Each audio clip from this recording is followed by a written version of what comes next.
So I've had this Bentley at home for a while now. I took my company lease car to Toyota for a service the other day. The guy said, "Oh, you haven't done many miles." Yeah, I've been using another car. So, what have you been using? Bentley Turbo R.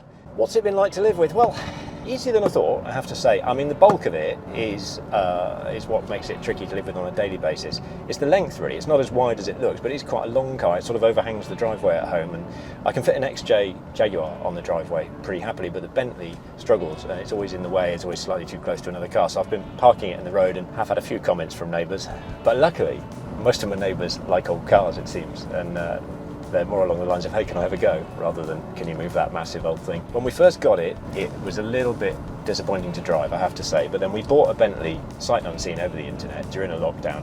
What do you expect? It was mainly because of the tyres it came on.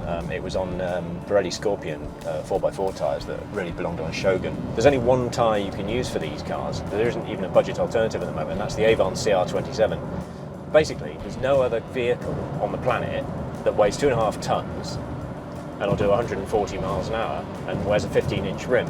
So you're stuck with the one tyre choice, and they range anything between £300 to £400 a corner, and that's if you can get them. Avon only make a batch, I don't know, once every year, once every 2 years or something, and you quite often get in a situation where even the specialist tyre suppliers can't sort you out a full set of 4. Luckily though, Flying Spares sorted us out, had those fitted at the local garage, and it absolutely transformed it. I've never known a different tyre on a car to make quite such a difference. I mean, sometimes you notice a little bit of difference in the handling or the wet weather grip or something, but this was like driving a different car. Cars like this, you just have to use them. People say this about all sorts of Exotica, from Ferraris to Alfas. You've got to use them, I think, every 2 days, even if it's just on the school run or just take it for a drive. You've got to use it every couple of days, or just something will go wrong. A lock will stick, or an electric window will suddenly become slow. You've only got to leave this for a few days and mysteriously the battery goes flat. I don't know why. I've disconnected this bad boy Motorola, which was making the battery go flat. Still goes flat sometimes, and it's a new battery as well, because when we first got the car, it threw its alternator belt after just 2 miles, so we had a new belt fitted and a new battery at the same time.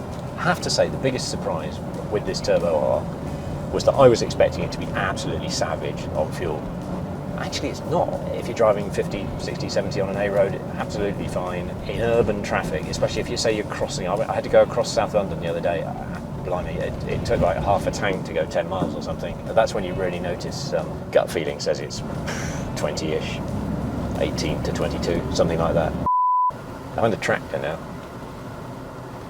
There's something about this car though, even when you get stuck in a jam behind a tractor or on a closed motorway or something, you don't sort of get quite so angry as you would in a modern car. It's quite a stress-free sort of way to travel. You always turn up with a smile on your face, and inevitably it's a talking point. The perception is that these cars are complicated cars, and the hydraulic system that powers the self-levelling and the brakes, yes, that's complicated. It runs at really high pressure, and it's not really a DIY prospect. That's where you want to pay a knowledgeable specialist. But the rest of the car is really quite straightforward. I was surprised. The electric windows were a bit slow when we first got the car. The door cards come off the same as Ford Escort.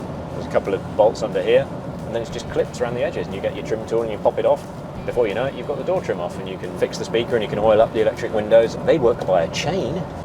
That's why the car weighs 2.5 tonnes, things like that. Stick the vapour barrier back down, clip the door trim back on, bolt it up, and you've done it, and you've not had to pay anyone anything, and it's been quite satisfying. The electric seats on this car don't both work. The driver's seat works fine, and the passenger seat doesn't, and it's a common problem with the batteries in the unit for the memory function, leaking onto the circuit board and destroying it. So there are specialists that will rebuild the unit. On the other hand, you can easily take the seat apart, take the unit out, fit a new one, send it off for an exchange, whatever. You can't be frightened of these cars. If you fancy getting busy with the Spanish yourself, you've got to have the confidence. Don't be frightened of it. If you can work on a Mini, you can probably have a go at one of these. It's just that everything's that much bigger. You do have to keep used to trotting back to the toolbox for a slightly bigger wrench. Once you start, you'll realise generally it's nuts and bolts and clips, and the same with the bumper. I mean, it's a bit over elaborate. It's got a sort of radius arm at the front with a spring, and it's not like popping the quarter bumper off a Cortina. But it's easy enough. You can do it on the drive at home. You drill the holes in the right places. They're all marked, and you can put new bolts in and pop the aluminium trim back on. I mean, they're expensive because they're made in such low volume, but amusingly, they're much better quality than the original, because the repro ones have a stainless steel insert. It's one of those cars where it never fails to bring a smile to your face. And there are lots of classics like that. Frog Eye Sprites like that. Morris Minor, Beetle. and Turbo R. They're the sort of car that even on a miserable day, if you've got a bad day at work or it's hammering with rain or whatever, you just go down to the shops in the car and you come back and you go, Turbo R, great. And you don't get that with a modern car, it's just a tool, isn't it? I think the way we bought this one, I would really not advise anyone to do. We went against all the advice we've ever given out or received, which is always get them inspected, because these are quite different cars from everything else. We got lucky with this one, and everyone sort of grudgingly admits that yes, we got lucky, but buying a Turbo R in the middle of lockdown, sight unseen on the internet, I mean, if you like a gamble, why not? I was gambling with company money when I bought this, so hey. Fair old to-do list to hand over to Rob when we get to Leeds. Hope he doesn't hate me for it, but there are a lot of sort of awkward, niggly little jobs. It's like the inoperative central locking is a bit of an annoyance. It's one of those sort of first world problems, I know, but it's irritating. We've got a control arm bush that I think needs replacing on the front. Every so often, if you brake at a really low speed, you can just sort of feel it go. We've got a couple of service items we should attend to. One of them is the distributor drive belts. The Bentley V8 uses two distributors, two separate ignition systems. One distributor is driven from the other by a tooth rubber belt, a bit like a tiny cam belt. And if it snaps, you've only got 4 cylinders. So you can just about limp off the motorway, I think, downhill. Good precautionary moves to just change them every so often. We've also got an engine or gearbox oil leak. We've never actually identified which. And oil's tending to get blown back at speed onto the exhaust, so it smells a little bit after a hot run. It's not too bad, it's just one of those things that to make the car nice, it'd be worth doing, you know. Yeah, the whole interior could do with a clean and recolour, really. I've got the proper colourant from Furniture Clinic, which was actually colour matched to a sample from this very car, which I snipped from under the back seat where there's a bit of surplus leather. Anyone who's got the inclination to embark on what is quite a large job will transform the car. I mean, I know it'll make a massive difference. It's not been an entirely uneventful trip. We got 50 miles to go to Leeds. The driver's window won't shut. It's completely died, it won't work at all. Otherwise, it's been an uneventful trip. Well, at least I'm cooler now.